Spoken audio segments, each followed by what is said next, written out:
As many of you probably know, I am not the biggest fan of House Targaryen. I don't like them on a personal level, just because a lot of them are terrible, awful human beings, but just beyond that, I find them to be kind of boring, except for a select few, and granted, those select few characters I love, and they're some of my favorite characters in the entire series easily, but for the most part, I've never really understood the hype around these characters, never understood why people stan them so much. So I decided today would be a great day to make a top 10 Targaryen character list so you guys can get an idea of who my favorite Targaryens are. And I'm not gonna lie, I kind of struggled to make this video because finding 10 Targaryens that I am genuinely passionate about talking about was kind of hard, but without further ado, you're all about to find out just how much I really do care about some of these characters. In 10th place, I have Maekar Targaryen. The only bit of Maekar that I'm experienced in is what we get at the end of the Hedge Knight. And actually, before I continue, spoilers for Knight of the Seven Kingdoms and Fire and Blood.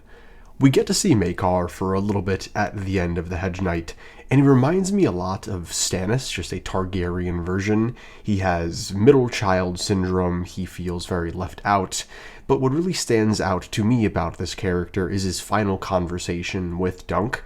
I'm a massive fan of the Hedge Knight, and the way it ends with these two characters is having a discussion about the Targaryen way of life just really is a standout moment in that first novella for me. And what makes Maekar stand out as a character is the fact that, spoilers again, him being the one to kill Baelor adds a level of tragedy to his character that makes me far more interested in him than other characters, and I just really love that he allows Dunk to take Egg.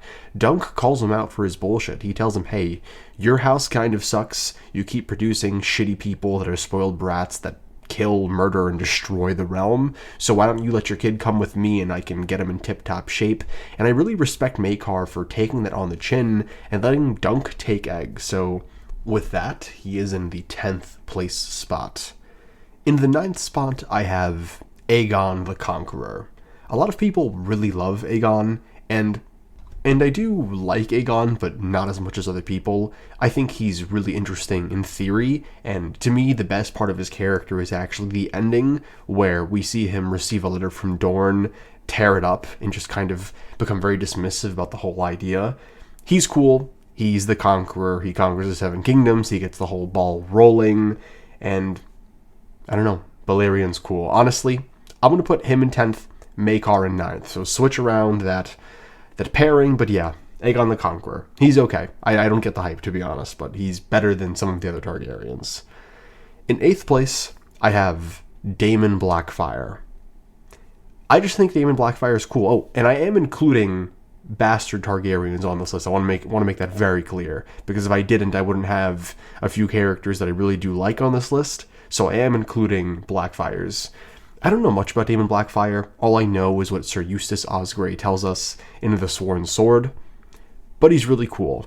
He's got abs, he's got a cool sword, he fought honorably, he was able to make some sort of money system, and seemed like a really interesting guy, knighted at a young age, and I wish I knew more about him. I wish we got more information about Daemon Blackfyre, but he's just cool. I'm a dude. At the end of the day, I like dude stuff, and Daemon Blackfyre just scratches that itch for me. He's a cool character, and that's why he's in the 8th spot. Now, I want to say from here on out, from 7th place to 1st, we're getting into the category of characters that I actually do really like and feel they are very well done for their respective character arcs. And in 7th, I have someone that some people might not want to be on this list at all, and other people probably want them to be much higher, and that's Rhaenyra Targaryen. I think Rhaenyra is incredibly interesting. She is incredibly problematic. She is incredibly complicated and incredibly nuanced, and discussion around Rhaenyra gets very heated very fast, even on my own page, but I think she's incredibly interesting. She serves this really interesting narrative element of being one side of the Dance of the Dragons. She is the side that is usurped. I really like everything going on with her related to the dragons. You know, there's some potential mythical blood bond between her and the dragons that follow after. She's just really complicated, has a lot of really interesting things going on around her, and she's easily in the top 7. At sixth place, I have our first bastard, someone who at least I believe is a bastard. Maybe the comment section will tell me otherwise, but I have Young Griff. I personally believe that Young Griff is a Blackfire. I think that makes the most sense for his character, and I actually really enjoy Young Griff and his role in the story. We don't really get much of him in Book 5, A Dance with Dragons, but the moments that we do get are very telling for the kind of character that Young Griff is, and the kind of arc trajectory that he is going to be going on. Young Griff is this guy who has been bred to rule his entire life. He's been taught swordsmanship, he's been taught how to read, how to write, how to lead, he's incredibly good-looking, incredibly charismatic, and for all intents and purposes, he looks and feels the part of a true heir to the Iron Throne, of a true king. But what I find the most interesting about Young Griff is this little moment that he has with Tyrion when the Stone Men jump on the ship. There is this moment where Tyrion notes that Young Griff, who is gifted in swordsmanship apparently, puts his hand on the hilt of his sword, and yet he freezes. He can't draw it. And that is the core of where I believe Young Griff's character will be going. A man that has all of the resources to be successful, but when push comes to shove, he's just simply not that guy. I also firmly believe that his ending is going to be Tommen Baratheon's ending from the show, where he launches himself from the Red Keep after something goes terribly wrong. I just really like the character of Young Griff, and as far as my favorite Targaryen / Blackfires, if we ever get the Winds of Winter, I am sure this is a character that is going to climb the ranking in where I place him. In fifth place, I'm kind of cheating with this pick. I have Viserys from House of the Dragon Season 1. George R. R. Martin has gone on record saying that he wishes he wrote Book Viserys, like Show Viserys, so I'm going to treat this as some weird middle ground for canon, and Viserys carries Season 1 of House of the Dragon for me. Paddy Considine just does such a phenomenal job in the role. He is so incredibly complicated while being so incredibly likable. You can tell this is a man that has made an unbelievable amount of errors and mistakes in his own life, but is trying to do his best and be a decent father and decent king when he's not really properly cut out for either role. It's really interesting to watch him get manipulated throughout the entire series and get blamed for a lot of what happens, but in the same breath, when you're watching House of the Dragon Season 1, it is very obvious that he is the only thing holding this terrible, toxic family together. And yes, he is part of the reason that this family became toxic to begin with, but truth be told, this was bound to happen regardless, because the Targaryen way of life is just so inherently and incredibly toxic. But yeah, Viserys 1 easily cracks my top 5.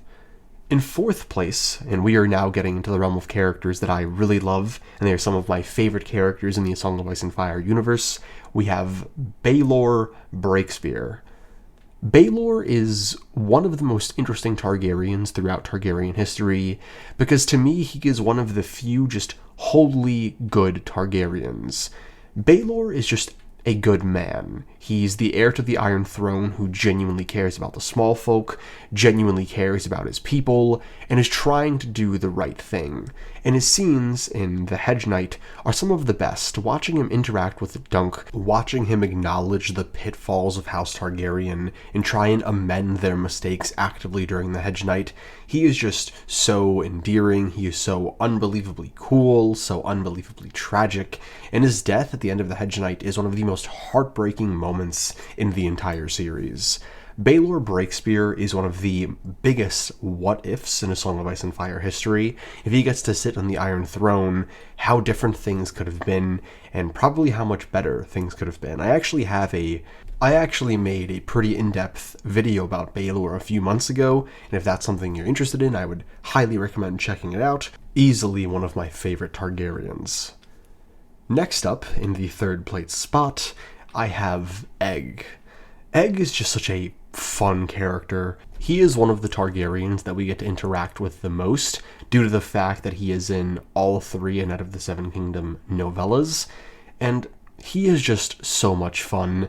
Egg is so incredibly witty, so incredibly intelligent. His relationship and dynamic with Dunk is so refreshing, just really breathes life into the story that is A Night of the Seven Kingdoms, and he actually ends up being a pretty good king who actually cares about the small folk and wants to do what's right by them. And his death is incredibly tragic, incredibly gloomy, and just hangs over the entire story. Easily a top 3 Targaryen, and one that I am very excited to see in the upcoming Season 1 of A Knight of the Seven Kingdoms. In second place, I have Bloodraven. And honestly, did you expect anyone else to be in the top 5 at bare minimum? Bloodraven is one of the most interesting characters in the entire Song of Ice and Fire universe, and just throughout the Song of Ice and Fire lore. He is everywhere at all times. There are endless theories about Bloodraven. He is so spooky and scary in A Dance with Dragons. His interactions with Bran are terrifying and so interesting. But not even just that, the presence that he has on the A Knight of the Seven Kingdoms novellas, his short cameo in The Mystery Knight, he is just so interesting. One of the most legendary characters in A Song of Ice and Fire, and an easy top 2.